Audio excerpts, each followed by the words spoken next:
O'Neill refused to believe that any level of risk was acceptable when it came to manufacturing, and that revolution rallied everyone to his cause.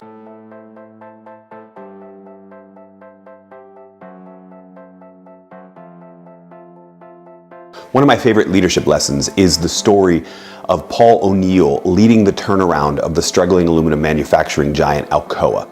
O'Neill recently passed away just a few weeks after the former CEO of General Electric, Jack Welch. But unlike Welch, O'Neill's passing didn't really get the celebration, the obituaries, the acclaim of Welch. And I think that's a problem. I'm not the biggest fan of how Welch led the sort of neutron Jack turnaround of GE, but I am a massive fan of the way that Paul O'Neill picked the right fight and used it to motivate his team to turn around Alcoa.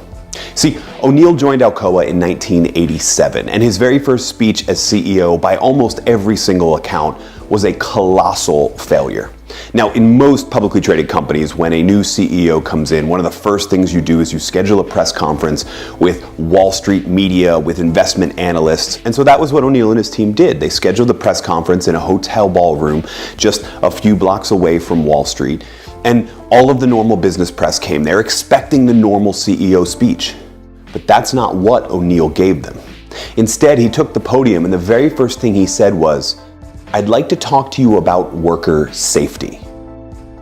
Now that was a really odd angle to take. Who cares about worker safety? We care about profitability. We care about stock price. We care about all the things that Wall Street cared about in the 1980s and the 1990s. But O'Neill didn't care about those things. So he continued to drive the safety point home. He talked about how every year numerous employees at Alcoa were injured so badly that they had to take time off of work. He told them of his goal to make Alcoa the safest company, not just in aluminum smelting, but in manufacturing entirely. He intended to make Alcoa a zero accident company. This was a shocking announcement to the Wall Street press because they had come to hear a story about price to earnings ratio, maybe even stock buybacks, but they had come to write down a story about how this CEO was going to manage the books differently so that they would increase the stock price. And instead, O'Neill pointed them to the front line. O'Neill pointed them to the manufacturing process. And he didn't point out inefficiencies.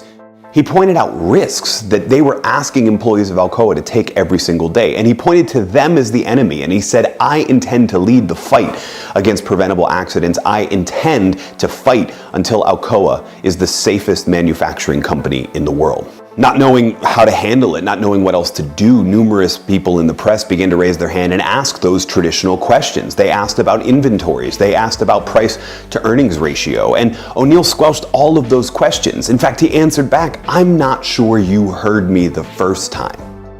If you want to understand how Alcoa is doing, you need to look at our safety record." It became very clear in that moment that O'Neill wasn't talking to them at all. O'Neill wasn't talking to the business press. O'Neill was talking to his front line. O'Neill was talking to the workers, to the employees of Alcoa. He was talking to the plant managers, and he was laying out a plan for making them a zero accident company. O'Neill picked a fight. And everybody thought he was crazy. The press ran from the room. Institutional investors started calling and saying, as soon as the markets are open, we need to sell. People called him crazy. The press had nothing good to say about this stunt that he was trying to pull. But the plant managers, the employees, they listened. And they started the process of making Alcoa one of the safest manufacturing companies in the world. One of the reasons this seems so crazy is that Alcoa's safety record was already pretty good. It was one of the best in the industry. But O'Neill knew that he needed his frontline employees, he needed his plant managers, he needed everyone in the organization to take a deep look at the process they've been using in manufacturing. But he also knew he couldn't motivate people to take that deeper look at the process with something about the stock price and turning around shareholder value. He would later say in an interview that part of leadership is to create a crisis. And he knew that the crisis of the stock price was not going to motivate anybody to take that deeper look at the process. But picking a fight against preventable accidents, that would motivate a lot of people. That was the right fight, that was the right crisis. But his resolve would be tested early and often throughout his tenure as the leader of Alcoa. One time he was awoken in the middle of the night with a phone call from a plant manager in Arizona about a fatal accident that had just occurred in the plant. You see, one of the machines had broken down and one of the newly hired employees figured he could jump in and fix it. So he jumped over a safety rail and ran to the mechanical arm in the machine that had been jammed and pulled out the piece of debris that was jamming it. But when he did that, the mechanical arm swung right back into action and crushed the man's skull. He was killed instantly. Immediately, O'Neill called a meeting. He pulled everybody who was related to the accident into one boardroom, and they studied every single second of that action and identified numerous improvements that needed to be made. O'Neill took responsibility right away. He said in that meeting, "We killed this man. It was my failure of leadership, and it was all of our failures not to enforce the safety standard that would have saved this man's life." And as they studied the accident, they identified numerous safety improvements that had to be made. Everything from additional trainings to repainting every safety rail bright yellow so that it would be obvious and seen. He identified every single thing that they as a company, especially the managers, did wrong to create that accident. And he set to work correcting it. And while his quest to lead the fight against preventable accidents motivated a lot of people, some of the plant managers were motivated to do things unethical in order to meet that zero accident metric. A number of years later in a shareholder meeting, a nun from Mexico stood up and asked him what he intended to do about the carbon monoxide poisoning at a plant that was near her convent. O'Neill didn't know anything about it. You see, a number of months ago there had been a carbon monoxide leak and it had poisoned 150 of the plant employees. Thankfully, none of them were killed, but numerous ones were hospitalized, and the plant manager fixed the problem immediately, but never reported it up. O'Neill was horrified.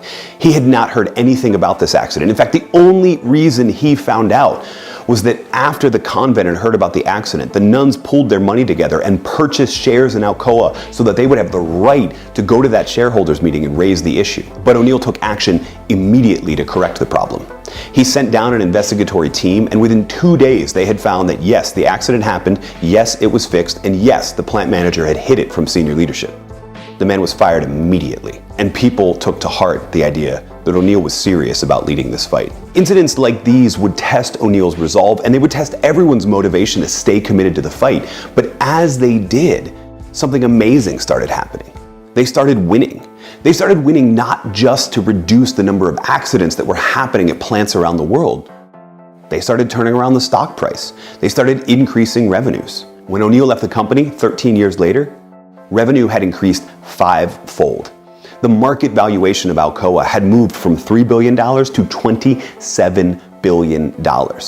And it wasn't because O'Neill had got them to focus on those numbers. He had got them to focus on a number that was far more important: safety.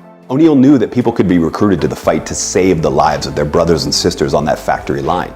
And he knew that almost nobody would be motivated to raise the stock price. In a time where every company's mission statement started adopting words like shareholder value, O'Neill knew that that was not a flag that he could raise and motivate anybody. He knew that turning around the stock price or increasing those revenues wouldn't be the fight, the cause that people would be motivated to rally around. But safety would. I mean, in O'Neill's words, he said part of leadership is to create the crisis. I believe that part of leadership is to find that revolution. In fact, O'Neill is one of my favorite examples of what I call the revolutionary fight. You're in a revolutionary fight. Anytime you can point to the industry or the society or the status quo and say they find this acceptable and we refuse to accept that any longer. O'Neill refused to believe that any level of risk was acceptable when it came to manufacturing. And that revolution rallied everyone to his cause. And it led a revolution not just in Alcoa and not just in manufacturing, but in corporations around the globe to realize that caring about worker safety, worker satisfaction, caring about the lives of the people who work for you, not only is the right thing to do ethically, but has a return on investment itself. And gradually we've moved from that focus on shareholder value to that focus on stakeholder value. But O'Neill was one of the very early revolutionaries, one of the founding fathers of this movement. And I love O'Neill's sentiment that part of his leadership was to find the right crisis. But not every leader has a crisis they can readily point to. But almost every industry has something they find acceptable that you can declare as a revolution. Almost every industry has a norm or a standard of operating that's not optimal but has become an acceptable cost of doing business. And the smart leaders are the ones that point to those things and declare a revolution against them. Part of leadership may not be to create the crisis, but every leader can start a revolution.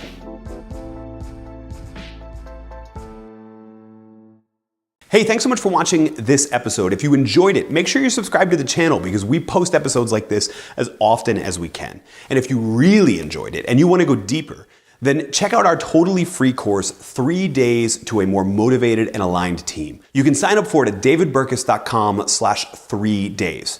We'll see you there.